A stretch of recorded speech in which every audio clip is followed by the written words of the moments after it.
Over and over, the biggest problem I see about how individuals and businesses are using social media is that most of them use it as a push channel.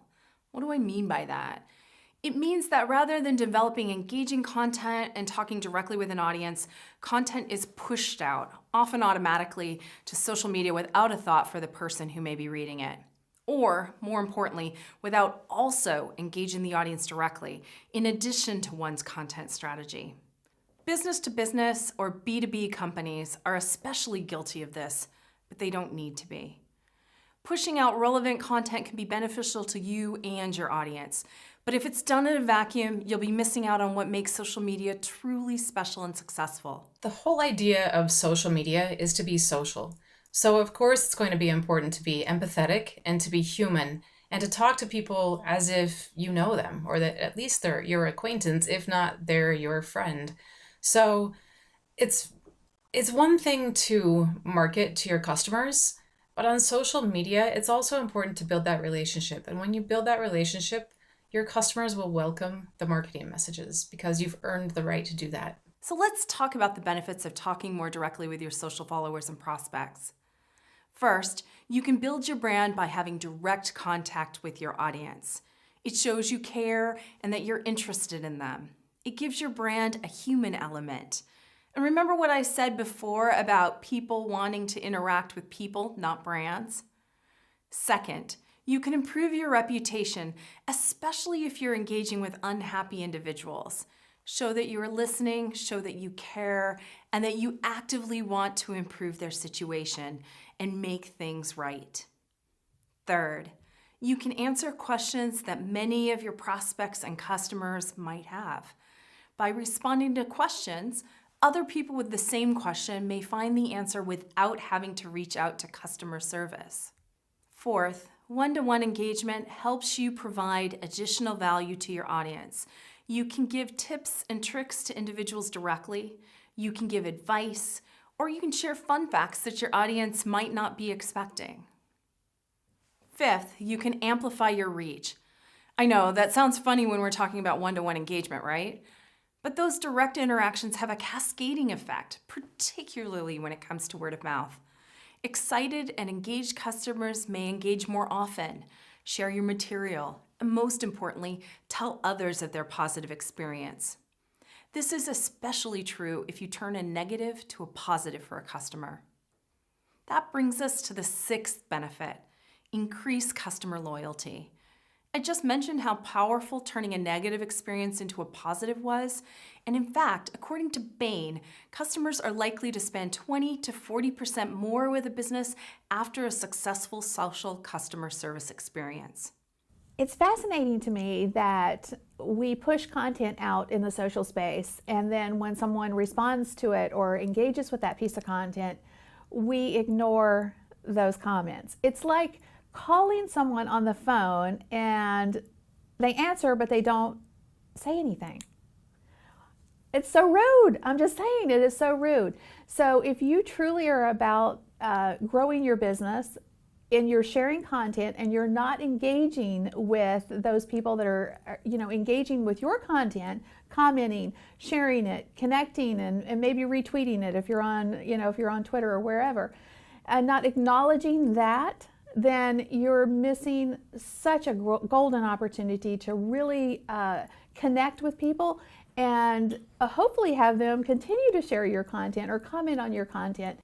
So now the big question I'm sure you're asking is, how on earth do I get started? By diving in. Here are some things that you can do to foster more general social engagement. Respond to comments, even if it's just with a like or a smiley face. But be honest, transparent, and personal.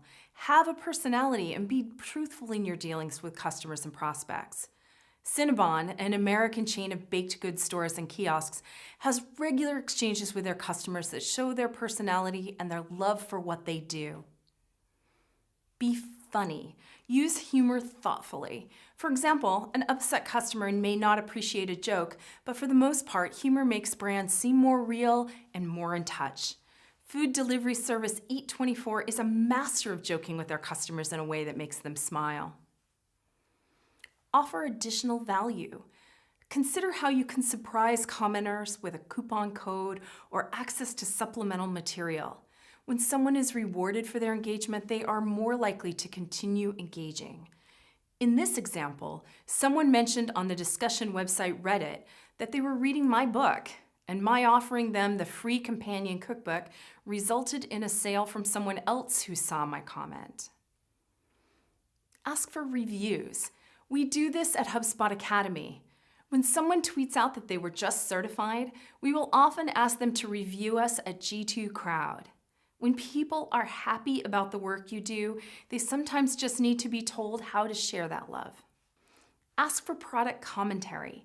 If you are implementing a new site feature, see what the audience thinks before you move forward, or how you can tweak it after it goes live.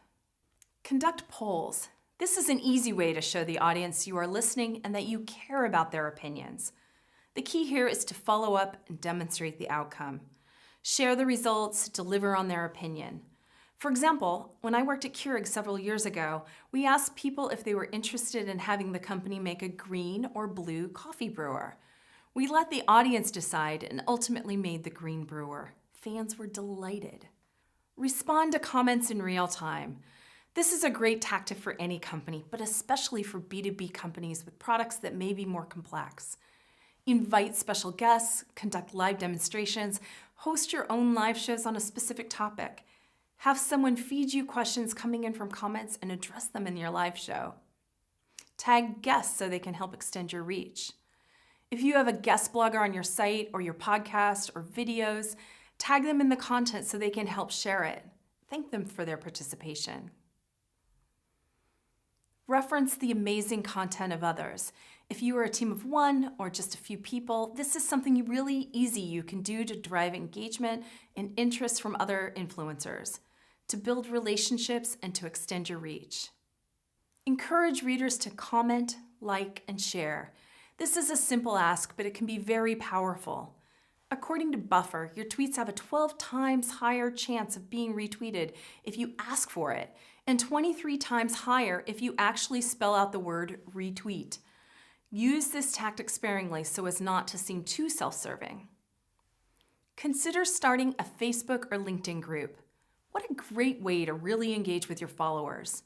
You'll need to be able to dedicate the time to moderating and participating in these groups, but the power of doing so is so worth it. Online magazine, The Cook's Cook, was looking for a way to reach more individuals and started a Facebook group. Their main page, as of this recording, has 6,508 followers, but their Facebook group has over 89,000 members. Sounds like a great reason to consider a group, right? Ask a question and respond to the answers. This seems so simple, but few companies take advantage of this easy way to drive engagement. And finally, use emojis. It's a fantastic way to put a personal face on your brand content, and it works. For example, social analytics firm Quintly found that the use of emojis can lead to 47.7% more interactions on Instagram. Even just adding a few of these tactics into your everyday strategy will help make a big difference. You'll have better connections with your audience, greater reach, and improved brand awareness and loyalty.